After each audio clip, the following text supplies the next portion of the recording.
మామ ఇప్పుడే మూవీ అయితే కనిపించా చోటా భీమ్ మరియు ధాన్యం శాపం. షోలోకి వెళ్ళే ముందు ఒక like subscribe please support me. Develop అనే ఊళ్ళో మన చోటా హనుమాన్ వాళ్ళ ఫ్రెండ్స్తో చాలా ఎంజాయ్ చేస్తూ ఉంటాడు. దమయాన్ని మనుషులు చోటా భీమ్ కాడికి వచ్చి అక్కడ ఉన్న ఒక శాపాన్ని తొలగించమని చెప్తారు. చోటా హనుమాను ఆ శాపాన్ని విడిపించాడా అనేదే మూవీ స్టోరీ. మూవీ అయితే చాలా అంటే చాలా నచ్చేసిందండి. ఇందులో ఉన్న గ్రాఫిక్స్ చాలా అంటే చాలా బాగుంది.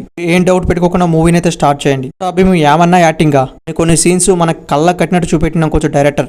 డౌట్ రావచ్చు చోటా భీమ్కి ఏమన్నా శక్తులు ఉన్నాయా.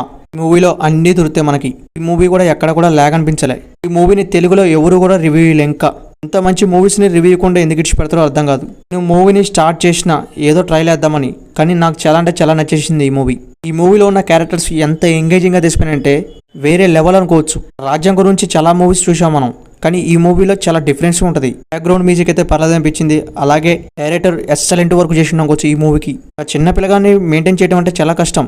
ఇంత పర్ఫార్మెన్స్ చేయడం అంటే మామూలు విషయం కాదు. ఆ క్యారెక్టర్లో మునిగిపోయిన అనుకోవచ్చు. ఇప్పుడు ఈ మూవీ హాట్‌స్టార్లో రన్ అవుతుంది. కంపల్సరీగా వాచింగ్ చేయండి. అలాగే మన ఛానల్ నచ్చితే ఒక లైక్ సబ్స్క్రైబ్ కొట్టండి.